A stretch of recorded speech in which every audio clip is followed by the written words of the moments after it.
Copel. Hoje eu vou comparar esse excelente pagador de dividendos com outras empresas do setor de energia.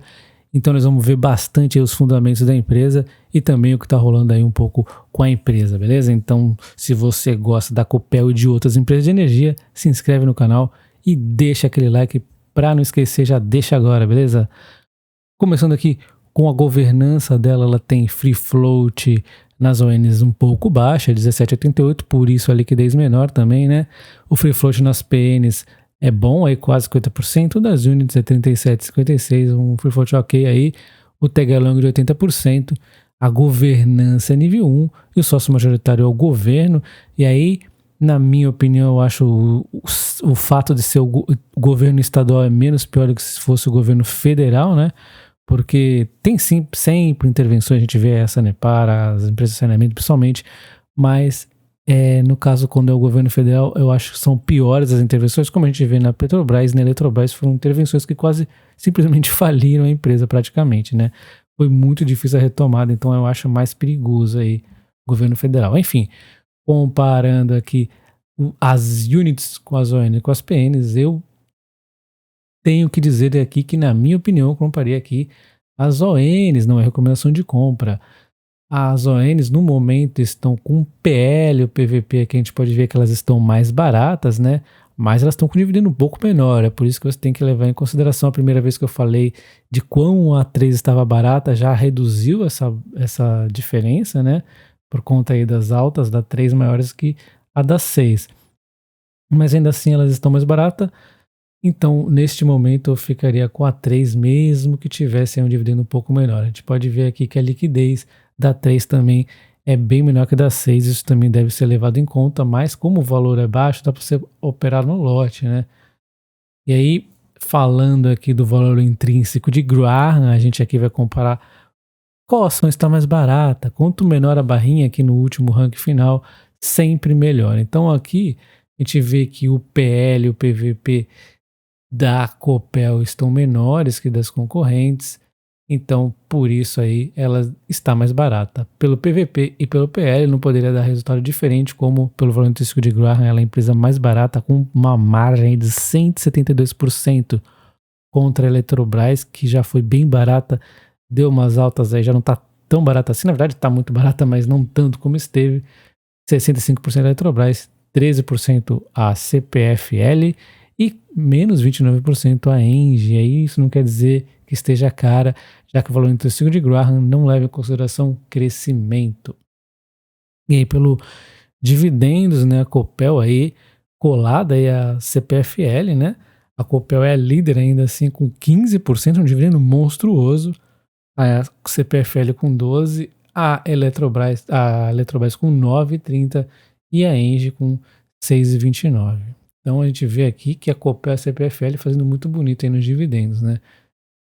Aí vamos ver agora a dívida, né? Então a dívida da empresa está super tranquila, ela é a empresa menos endividada do setor, então é uma empresa aí que pode mais investir, ela é uma empresa que está numa transformação, então ela tem possibilidades aí de investir tranquilamente. A dívida por EBIT, que é o quesito mais importante da dívida, ela tem de 1,51, uma dívida super tranquila, tá?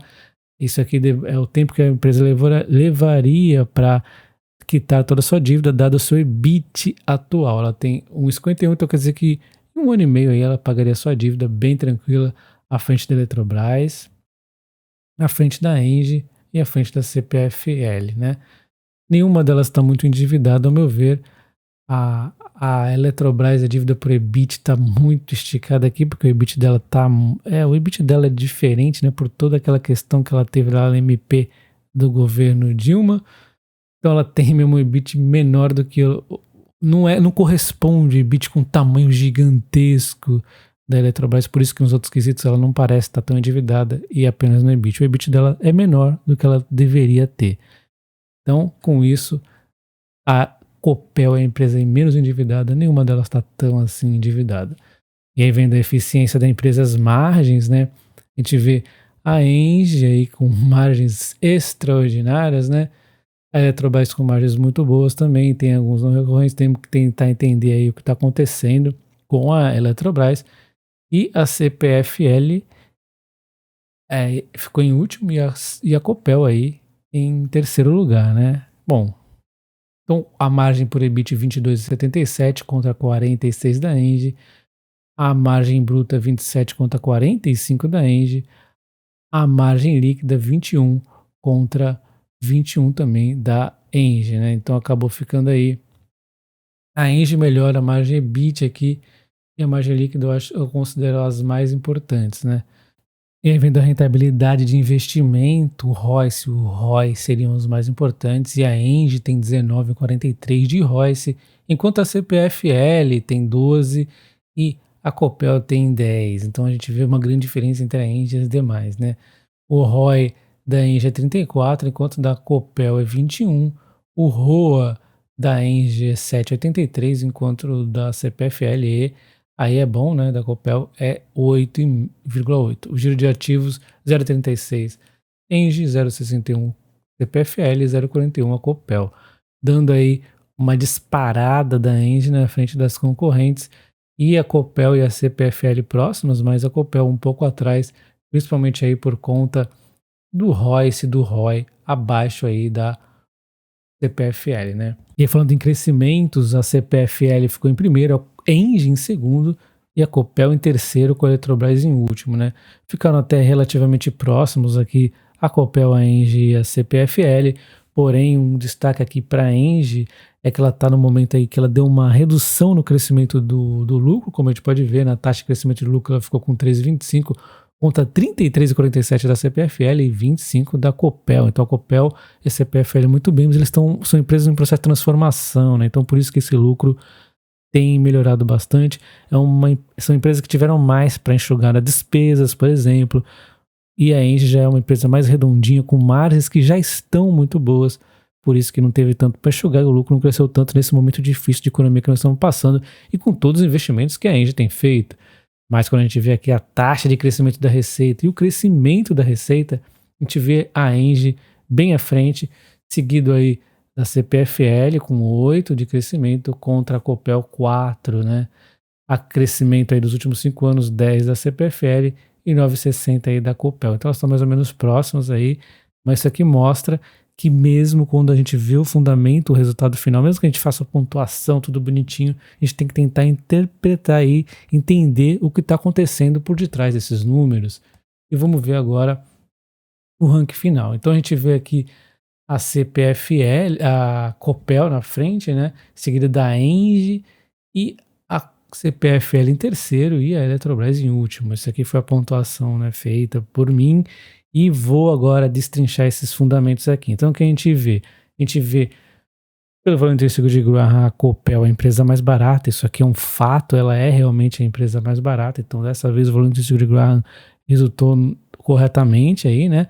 A Engie está mais cara, mas isso é justificado pelo fato que a empresa é uma empresa de crescimento, uma empresa de investimento, uma empresa com margens. E também a rentabilidade de investimento do ROI, ROIC, tudo muito boas, então isso aí tende a manter o crescimento dela. Os dividendos, mais um ponto aqui para a Copel, a melhor pagadora de dividendos, seguida aí de perto da CPFL, né? E a Engie vai bem mais atrás aí, embora ela vá bem, ela vá atrás das duas. Em termos de dívida, a Copel está com a dívida super ok, dá para ela investir se ela quiser, e ela está fazendo isso, inclusive também parte dessa dívida menor é por conta que ela teve aí se desfazendo da Telecom, então isso aí deu uma facilidade para ela, né? Muito boa aí o futuro da empresa nesse sentido. Aí a gente vê as margens, como eu acabei de falar, e a rentabilidade de investimento também, esses dois quesitos aqui, ela fica atrás da Engie, a Engie disputa aqui um universo à parte, né? Aqui fica a disputa entre as três, e a disputa entre as três, a Copel aí leva um pouquinho melhor nesse quesito, nesse conjunto aí de ROI, ROIC e as margens, né?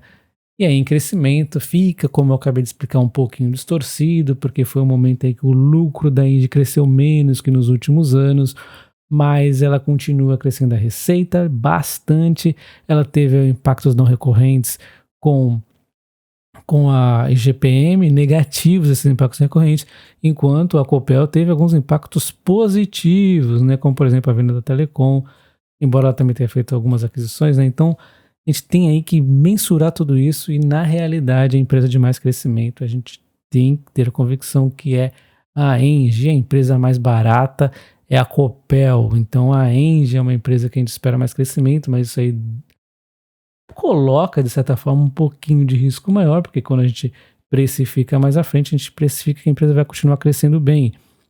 A Copel é uma empresa que não vai crescer tanto assim, mas olha só como ela está barata, mesmo que ela não cresça, se o mercado falar, opa, vou valorizar esse enorme esforço que a empresa está fazendo aí e se rentabilizando, aumentando bastante o lucro, vou pagar mais caro por ela, aí ela cresce a cotação.